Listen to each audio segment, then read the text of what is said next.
Okay. Ruby Volume 5 Episode 8. Is it recording? Yes, it's recording. Usually you do a countdown, you fuck. I wanted to get you off guard this time. Oh, Okay. shit. Ilya gay confirmed. Bam! Yeah. Put it down. Yeah, Ilya gay confirmed. That's all the Ruby fandom ever cares about. Who can we ship with who? So, fandom, you have your gay character. Well, actually, I want to praise the show. That was done beautifully. That was done beautifully and naturally. We've had, I don't remember which podcast it was, but we had a podcast in the past. Do you happen to remember which one that was, David? If you do, link it. There was a podcast where we talked about how to naturally write gay characters, because sometimes a big problem with how a lot of shows do it is they write it so unnaturally that it's just kind of more of an insult to the gay community than it is a good thing, you know? Yeah, it was a recent one. It's one of those like, look at me, I'm different, I'm new. It's like, no, because they just want to be treated like everyone else. Yeah, I was ranting about Korosami and how at first it felt forced and then they made it feel a little more natural. Yeah, I thought it was an older one. I feel like we did it on an older one too. But either way, we've touched on this subject multiple times. One offhanded line, and it told me everything I needed to know in that one line. Like all of a sudden, my entire perspective on that character changed in that one tiny little line, and it's like that was done well, and I loved it. I thought that I was legitimately like, good job. Ruby's always been very good at treating that. Like they've never done it cringy, they've never done it forced. They've always been very good at treating that subject. Well, a lot of their staff are LGBT as well. Yeah, so they probably have writers that know how to fucking handle that shit and not be, because like it's so obvious when a show has no idea how to. Exactly. I know Mika. I know Mika's confirmed to be bi. Which one? Mika Burton. Oh, yeah. So, I mean, if nothing else, they could approach her and like, how would you write this? Mm-hmm. That was kind of cool. I don't know. I mean, yeah, Ilya's weird. But anyway, I don't like her as a character, but I like that they made that feel natural. Yeah, she's just a bitch, kind of like her as a character. Yeah. Like I don't know. You need to make me feel worse, or you need to make me feel worse for her. Hey, like I get it. Her parents died in a coal mining thing. Not the worst backstory I've heard, and I'm just saying that sucks. But like, for what she's doing, it's really not like justification. Like it doesn't help me feel. It doesn't help me feel that she's justified for what she's doing because my parents died in a coal mining accident. Therefore, that gives me the right to kill your parents. But yeah, if I may, I'm going to interject with a little bit of how comedy can make fun of this. I've been playing the South Park Fractured Butthole, and your character's backstory ends up just the whole. You're playing as a superhero instead of playing as a D&D character, basically. And your whole backstory for your character sheet is, you saw your dad, fuck your mom. Oh, yeah. And I'm like, okay, it's clear that they're making fun of shitty writing here. And I've given Ruby some slack in the past for how its story's changing, but that's what Ilya feels like to me. The equivalent of that shitty writing. It's one of the most easy to, most simplified backstories I've ever heard. It's just like that sounds like a fucking you remember Lassie? Like Lassie, some kids fell down the well. It's like, oh no, the coal mine collapsed. My parents are dead.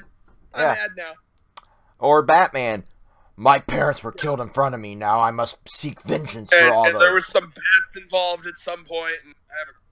Yeah, depending on what timeline, you may or may not have found out your fucking parents were scumbags, or you may have found out that your parents were actually the Batman, or your parents were the Joker. I bet you that exists. I know there's a timeline where the Joker is the one who shot his parents. Yeah, and then in one timeline there's one where the parents survive and one becomes the Joker and one becomes Batman. Anyway, moving back to Ruby. Let's start with the fucking.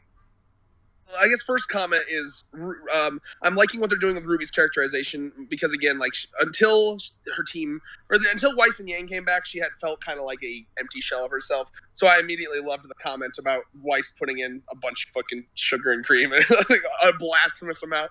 A blasphemous amount of sugar and cream. She's like, nice, Weiss. Again, this episode has only confirmed more ships for me. But also, and I think that this is what I want to move on to next, and I think David will be happy about this. I have always been a fervent denier. I don't know if I use that word right. Fervent.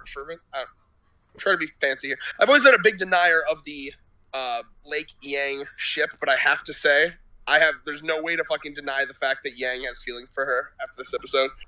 A smug "I told you so" from me. Although I don't think Blake has feelings for her, romantic feelings back though, because she specifically has gone towards Sun on that regard, at least in my opinion. But we'll see.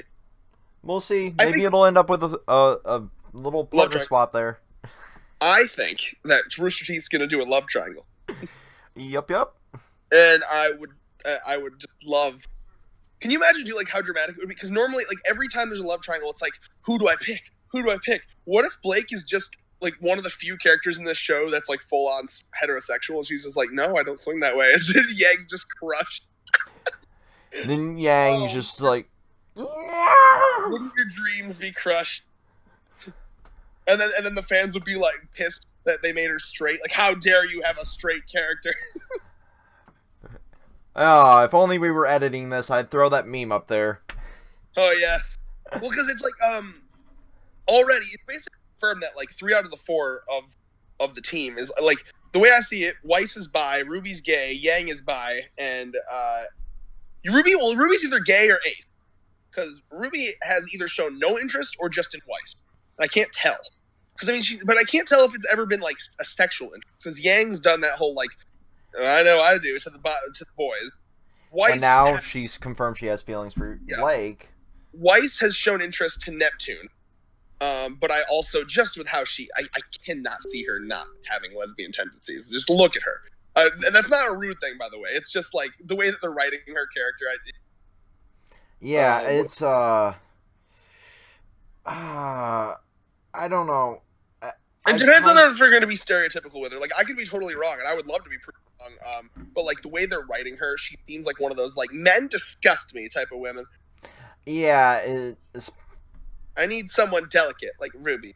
I need someone delicate that I can dominate like Ruby. Even though not. Oh, Weiss would be the man of that relationship. Definitely. That'd be send us good Ruby fanfic here. Our email address is public on our YouTube profile. The fucking influx of because all the fanfic I've seen, the only fanfic I've searched for it one time, and the first thing I found was Futanari, and I was like, what? But yeah, so I can't. When she whips out a dick bigger than yours.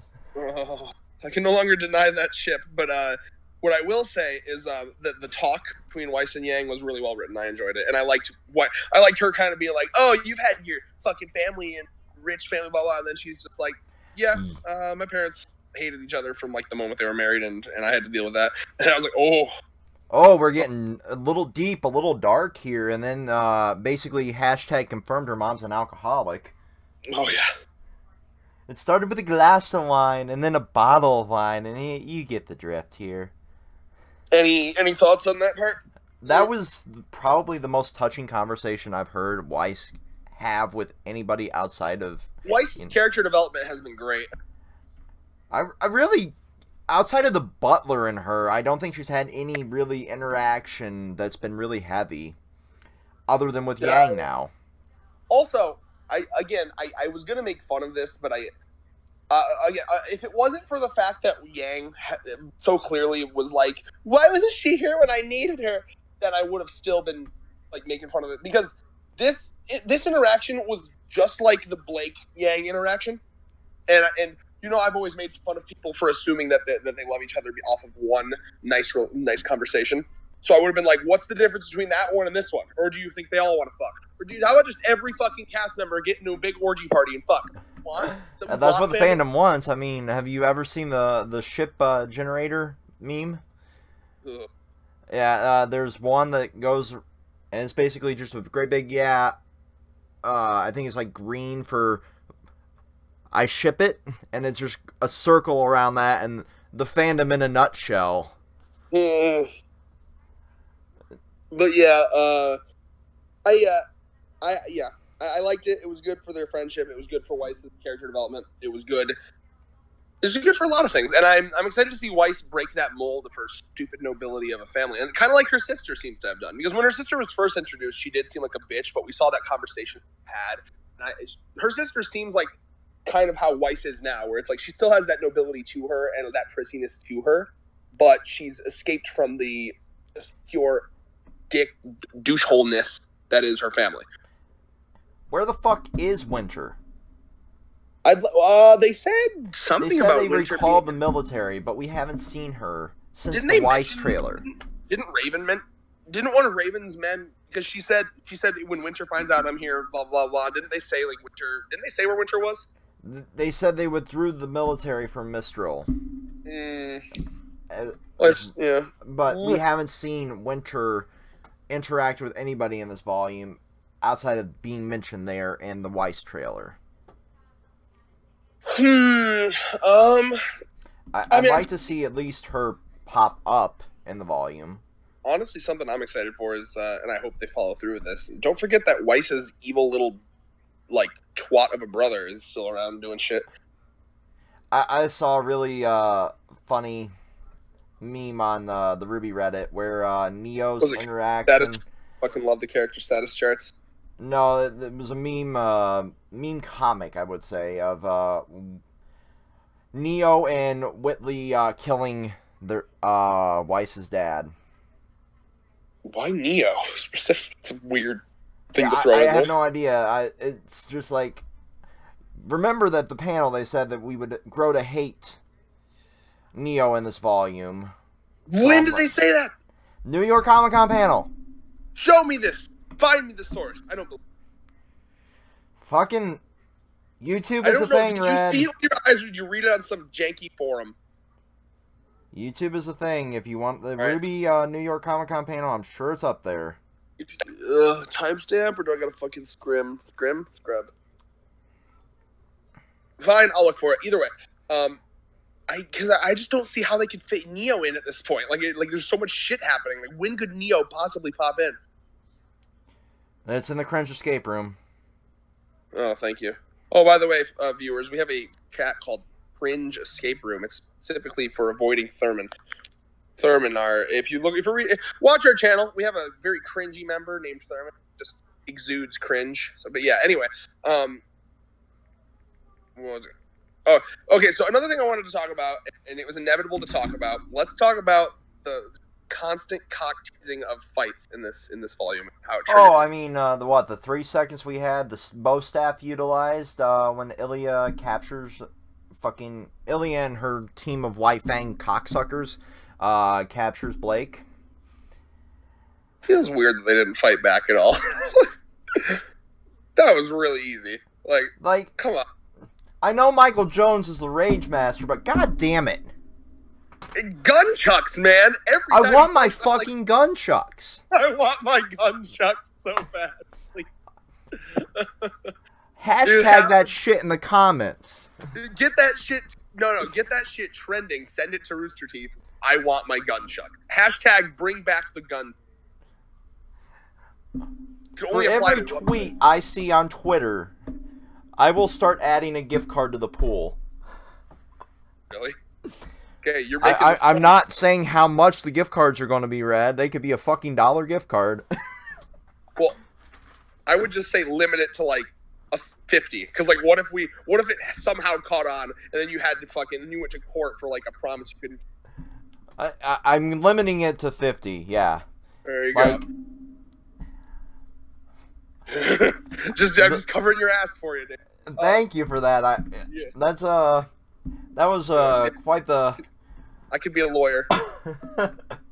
But fuck. Like, bro. Oh my. Just again. Here's my problem I have. Let's go back to the last episode, right? It ends off with a cliffhanger of a fight that I'd love to see. Okay. And where the fuck is that fight? So that doesn't even happen. Okay. Then you have sun dropping down, I assume. Even Rebecca. I was watching this episode with my girlfriend Rebecca, who, by the way, is not on my side about Ruby. She's like, every time I bring up Ruby starting to suck, she's like, no, what are you talking about? You know? But I'm starting to sway her, because in this episode, when sun dropped down, she like leaned forward, getting ready for a fight, and then she was like, oh, oh, I was like really excited to talk to people about this fight, and I was like, you see? Okay, and let's not forget, if that fucking Mercury Emerald fucking Salem's bitch boy with the fancy mustache and and Cinder, a fucking maiden, that's happened off screen, I'm going to be the most triggered snowflake on the fucking planet. It will prove that they don't know how to animate fights anymore. They're like, animate. I want a maiden versus maiden fight. God fucking damn it. Animate fights as little as possible. We don't have the budget or the skill for it anymore.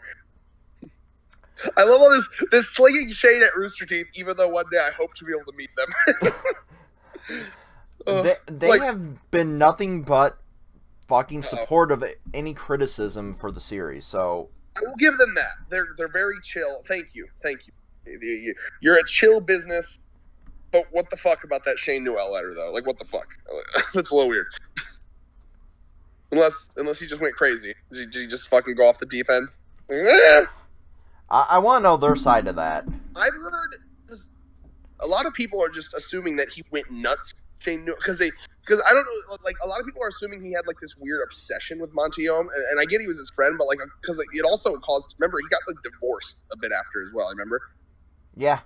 Like, he lost his job, he lost his wife. Like, I'm like, fuck, this guy was like obsessed with like. So like, I can never tell if it like, because there's two sides of the story. Either Rooster Teeth fucked him over so hard that it kind of led to his depression and then losing his wife, or he was like so creepily obsessed with Ruby and couldn't let it go that so like I can never tell like whose side to be on. I don't know, it's tough. I don't know if it was idolization to the max or if it was justified. It could be like how I usually play out these situations is typically what they say is that the truth lies somewhere in the middle of both sides. Yeah. So I think that when you read his letter, like a good chunk of that shit is probably true, just like a good chunk of whatever Rooster has defended with is probably true. But anyway, sorry as a side tangent there. But I guess I get final comments on the fight thing. It's just any other show I wouldn't care. I'm not into most shows for fights. You're not Thurman. Ruby, as I've said multiple times, was a show that built itself on fights. It's like it'd be like if Mythbusters stopped busting myths. That's what their show's about. They bust myths. We're not talking about the new reboot. We're talking about the original. There's a reboot? Ew. Yes, there's a reboot. I saw the fucking preview for it the other day. I'm like, God damn it, why? Is it the same people or no? It's part of the B team and not much else. No Adam Savage or Jamie? Nope, not that I saw in the preview. Fuck it. It's not Mythbusters without them. Yeah, there's a myth. But fucking, I keep doing that. But you see the point I'm saying though, right? Like Ruby, that's Ruby's like if Ruby had a tagline, it'd be like Ruby, fucking crazy awesome fights, and that's why you watch it. Don't even lie. And it's just not the same. I guess the last metaphor I'll make is, do you remember one of my problems I had is that what Kubo would do, especially near the end of the series, is that what he would do to keep readers interested would be like he would always end a chapter off with a cliffhanger of like two characters would clash, and that would be the cliffhanger, and then the next chapter would be a bunch of dialogue, and then at the end they would clash again, and then the next chapter there'd be a bunch of dialogue, but then they'd have another clash at the end. You know what I'm saying? That's what's kind of happening here. It's dialogue. Yeah.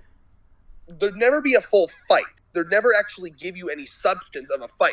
They would just trick you every week into thinking there's going to be a fight. Like, oh shit, there's going to be a fight, and then you're so distracted by the dialogue that you're like, oh shit, here comes the fight again. But like, instead of giving us a full, satisfactory fight, they're doing that thing that a lot of anime that pisses me off do, where they start doing a fight and then they cut away.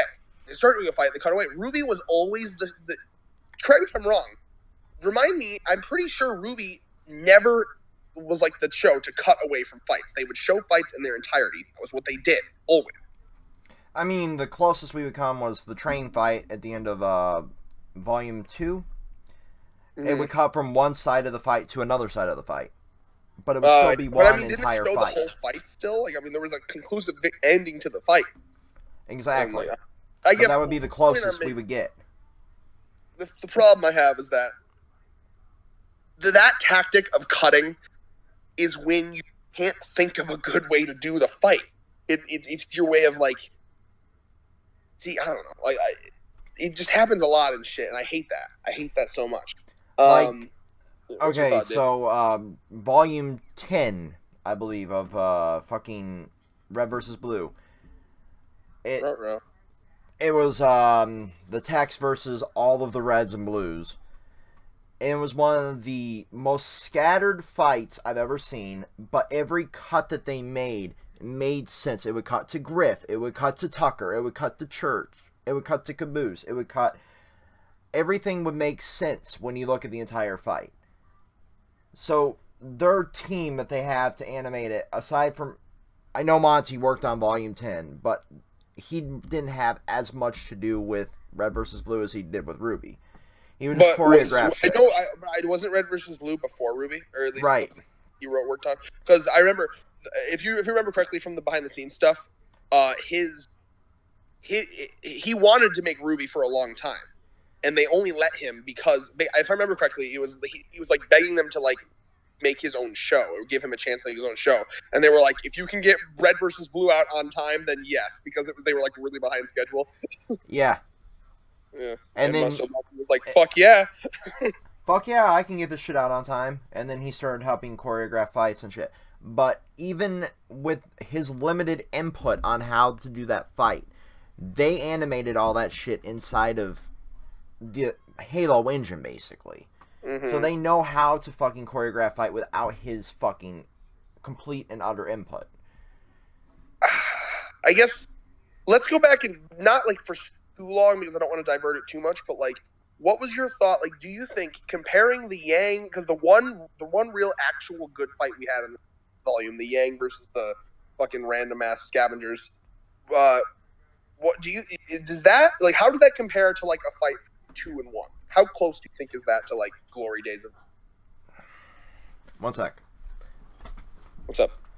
Oh, sorry, audience. This is the time where his parents, barge into his. I was just shutting the door. Okay.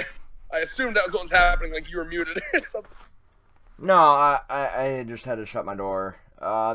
Now, the closest I would compare that to would be the original Roman Torchwick fight. Because it was about the same length of time, and it had the same, like, okay, it happened. I wasn't asking you to. But, I mean, that would be the closest comparable one I can think of. I'm not asking you to compare it to a fight that already happened. I more meant quality-wise, how do you compare it to the fights in Volume 1? It's not as good. That's why I was comparing it to the original fight. Like, I know not as good, but I meant, like, how close does it get? Like, let's say percentage of, like, how close it got to, like, the Glory Days of Ruby. I'd say about 50%. If that. Because I think that fight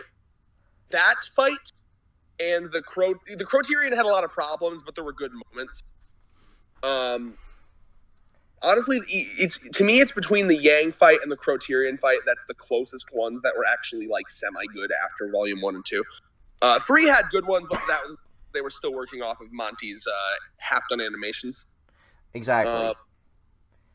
What was I saying? But I guess what I'll say is, what was the original discussion again? Oh yeah, you were talking about how they do know how to do fights. I agree, because the Yang one had good choreography, and I think the choreography itself was fine. I think we discussed this too. The choreography itself of the Yang one was fine. It was more of they need to tweak the speed and they need to tweak the camera angle.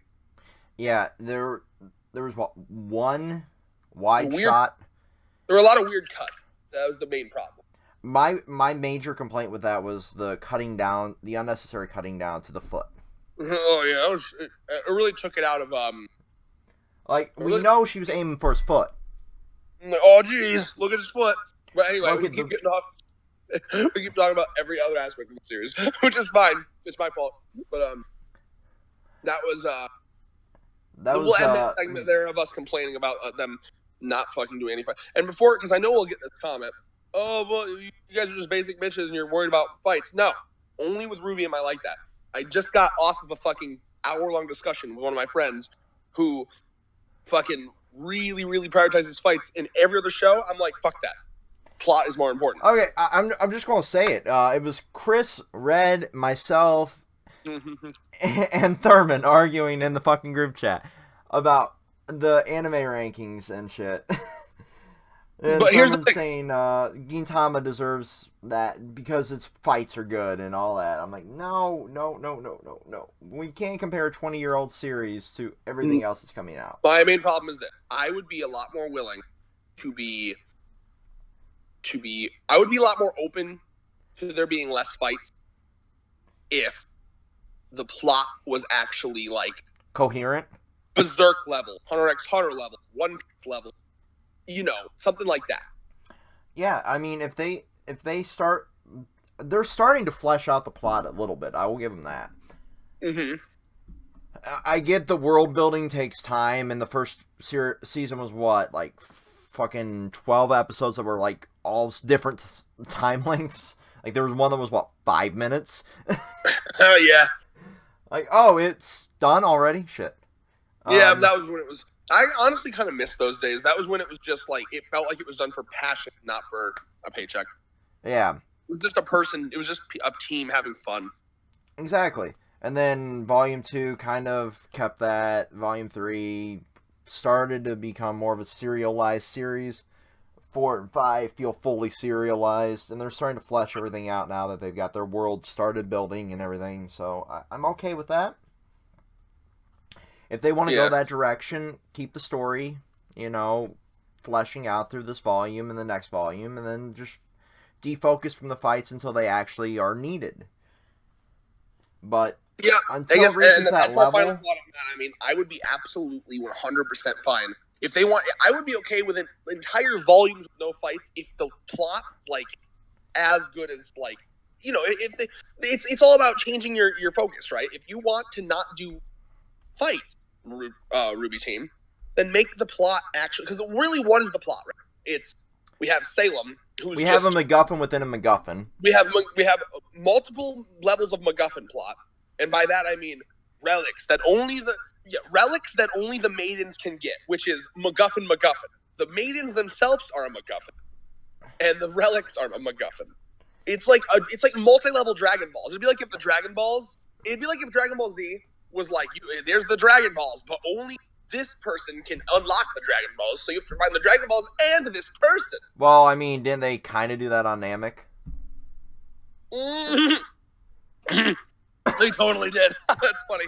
Think about that. That's hilarious. But yeah, so it's a Dragon Ball Z level plot. The only thing I'll give it that's better than Dragon Ball Z is, and this is where Ruby Team has always shined, they are very good at character interaction.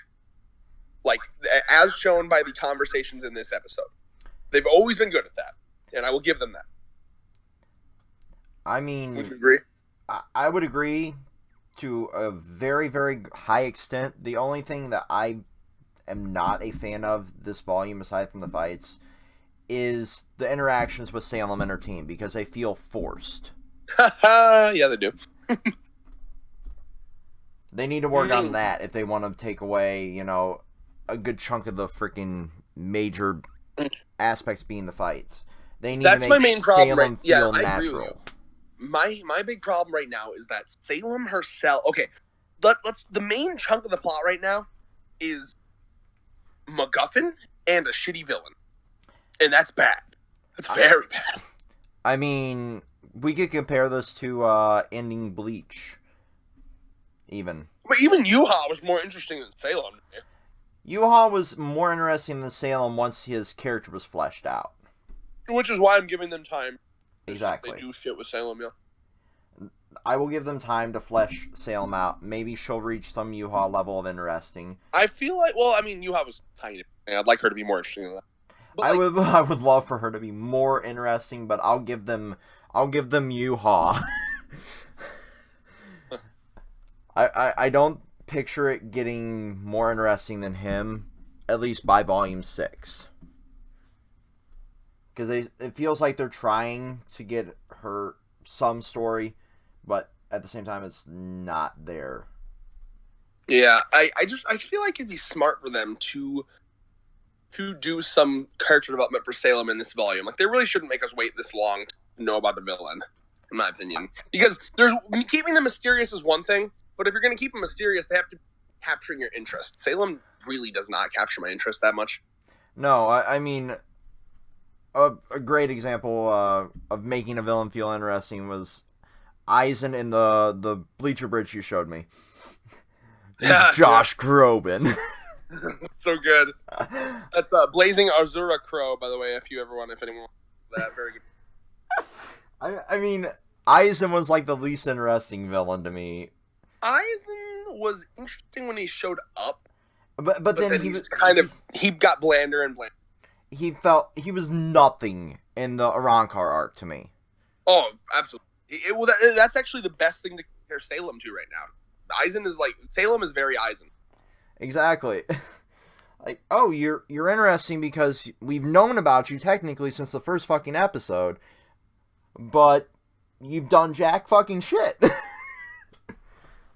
Yeah. You're a floating head tentacle monster Grimm that's probably a former maiden that has this orb Grimm that's like some BDSM device.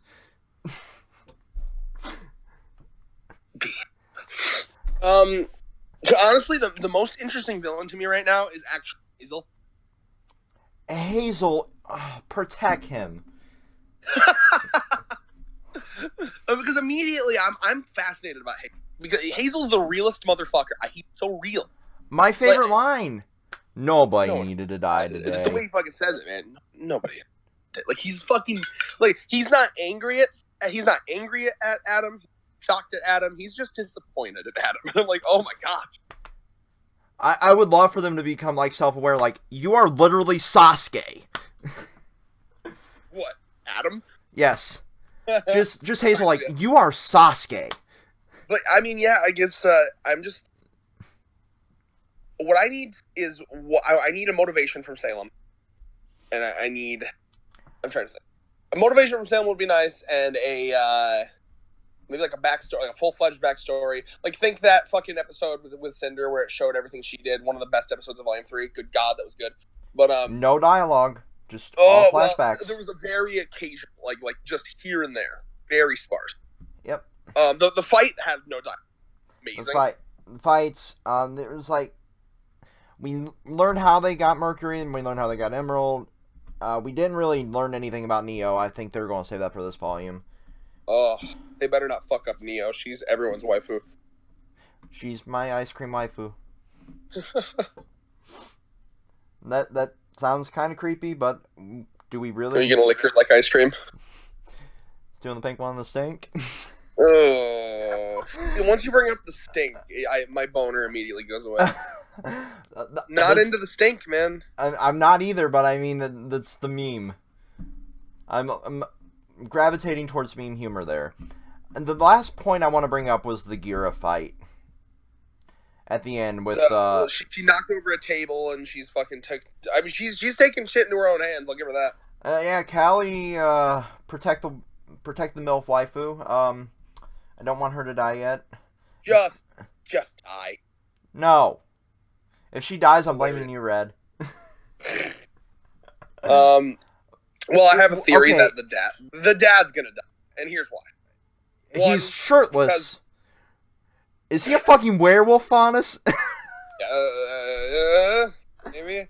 No, I think here's why he's gonna die. Okay, because guest voice actors are more expensive. True. This man, it's the guy that voiced fucking Father in Full Metal Alchemist. That voices him, by the way. Yeah, I also feel like the character played by Mike McFarlane will die this volume. Yeah. Well, I'm sure his paycheck's pretty hefty. The only thing that fucks up that theory is that almost all of Salem's people are guest voice actors, I believe. Probably. Because I know Christopher Sabat is the mustache guy. Oh, who I'm trying to remember the name of. Do you remember? I can't remember right off the top of my head, but he's like half the voice cast for Dragon Ball Z. Yeah. And then, obviously, you have Jessica Negri was already doing Cinder. I don't know. Either way, I just think it'd make the most sense for the father to die, especially now because I can see I can see I can see a thing where that like next time he has like this epic, like think the Pyrrha fight where Pyrrha has this epic fight and then he dies at the end. I feel like he's probably gonna have a fight and then someone's gonna like shoot him in the heart or something, or like stab him through the heart, just some shit like that. It would be really, really fucking comedic if he died by Mike McFarlane's hand. One guest actor killing another guest actor. I'm here to kill bitches and dub One Piece correctly, and I'm all out of bitches. Farland, God damn it would be funny if he did it in a Master Roshi voice too. Yeah.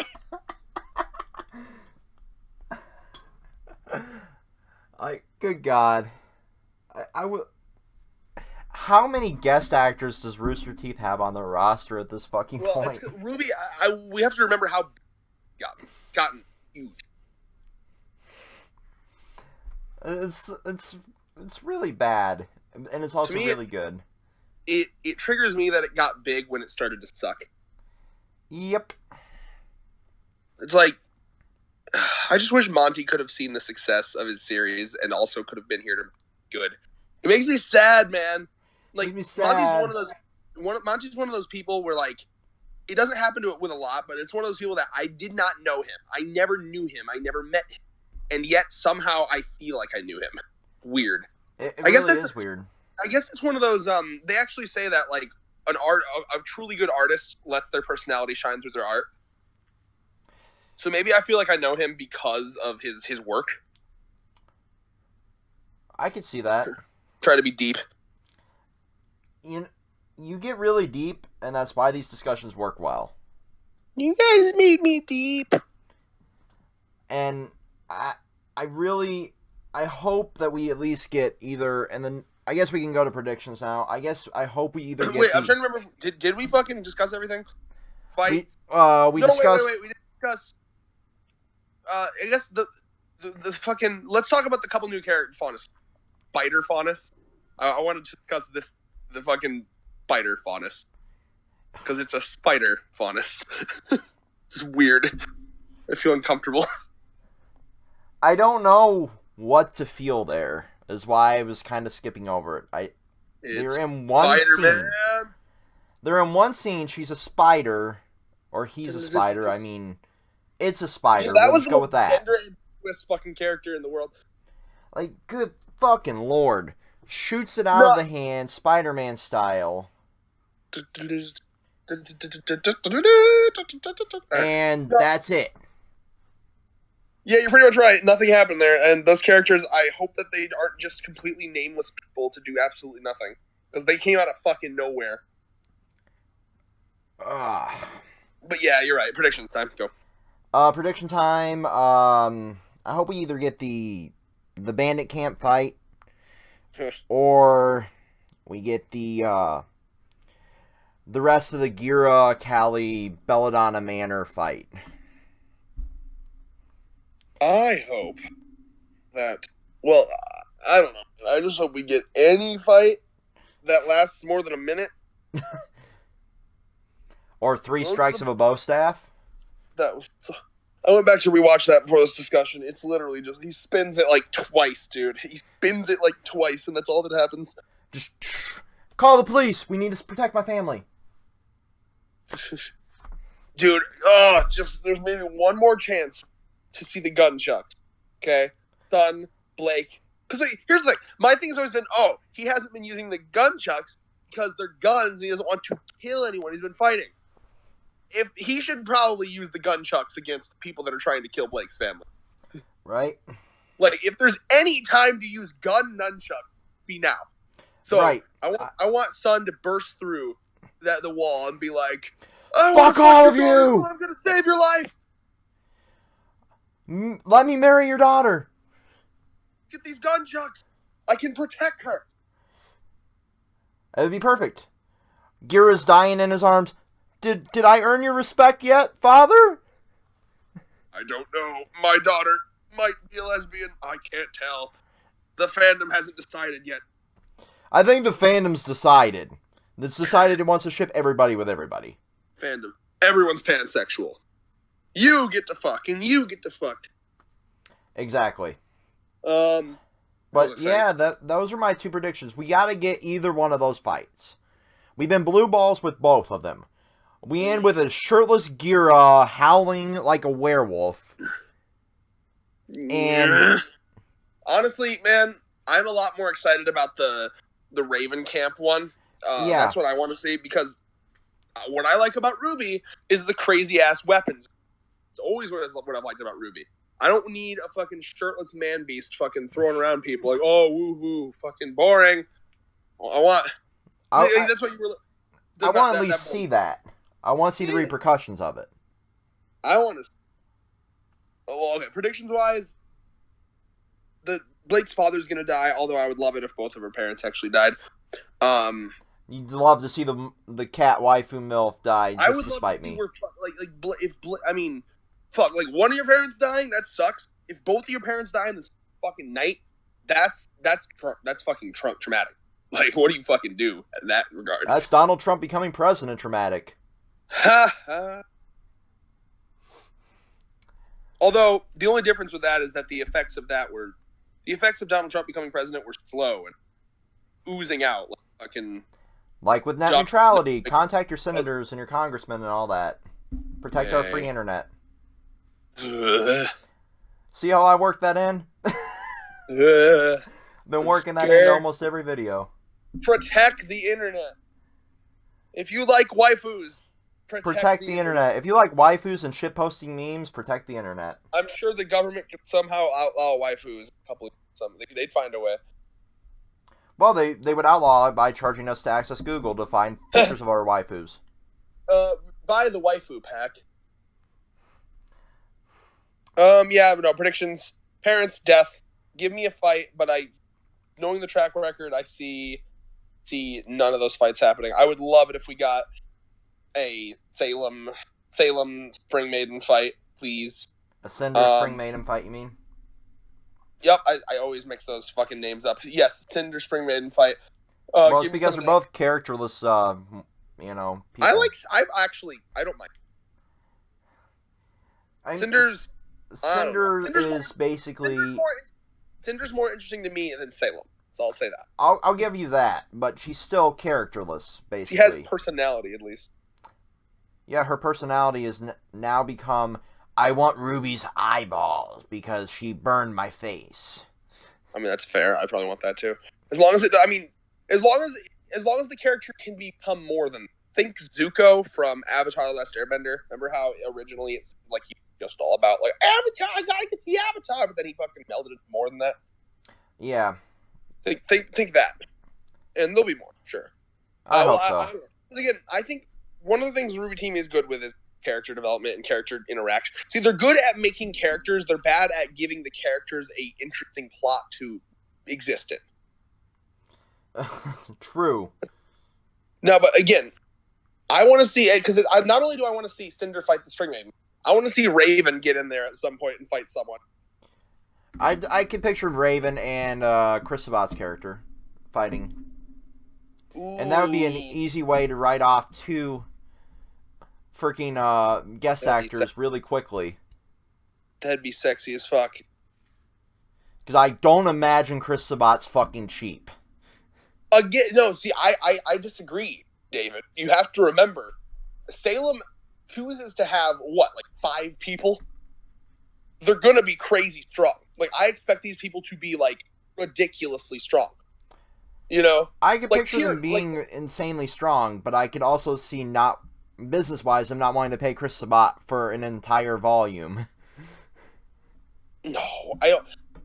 I honestly, I'm conflicted with that. Like, I see where you're coming from, but at the same time, I feel like Ruby is making plenty of money at this point. So I'm not sure. We'll have to see. But I don't know. I think it'd be stupid plot-wise to kill a character like that fast, so I hope they don't do that. That would also be a way for Salem to go back into her mind and like how she met all these people after she's depressed that, he died, maybe. That'd be something I'd be interested in too. Is Salem the kind of villain to care about her people dying? I wonder, or not? Is she going to be like a Carollo or an Isa? Right. That would be a way to work that in. And oh shit, one of my people died. Here's how I met him, and here's how I met the rest of my team. Yeah, is she going to be like a? And by anyone who didn't get that reference, by Carollo, I mean Hunter X Carollo, who cried over. He's cried pretty much every time one of his people have died. He's shown very, very, very much stress. But and then went on a murderous rampage. Well, yeah, the first time he went on a murderous rampage. Now he's on a boat. So I'm excited to see if that boat also includes a murderous rampage. But we'll get there later. We'll get there in January. January 26th. Begin the murderous rampage, please, Carollo. Oh, fuck. And the really interesting fact is now he's caused these 2 deaths. Anyway, we shouldn't be talking too much about Hunter x Hunter. Yeah. As much as I want to. We will, though, when fucking Hunter x Hunter comes back. David, I'd like it actually to be a 3-way. Me, you, and Eli, where we talk about Hunter x Hunter. That'd be great. That'd be would interesting. Include Thurman, but fuck Thurman, honestly. Like, I love him, but he wouldn't be able to talk about the fun stuff about Hunter x Hunter. He would not be able to talk about the political drama and all the other shit that's in Yeah, because it's honestly, at this point, it's mostly political drama. Exactly. But yeah, so, ending it off here, I guess, just... Yeah, because I figure by the time Hunter x Hunter comes back, this volume will be wrapping up or wrapped up by then.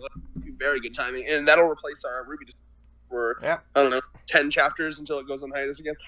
But and then probably by the middle of the year it'll come back, and he'll have ate all of his cup noodles again. Give me more noodles. So ending off Ruby, I want Neo. I want Neo. I want Raven to fight someone. I want Cinder to fight the Spring Maiden. I want at least something from Emerald and Mercury because I like their characters. I want. You just want Mercury to fight because he's like Sanji, damn it. No, I like his character. He's cool and I miss him and he makes me think of the good old days of Ruby. But yes, also that. I'm glad you admitted it. I guess that's it for me. Yeah, alrighty. Thanks for tuning in. Until next time, peace. Catch you fucks later.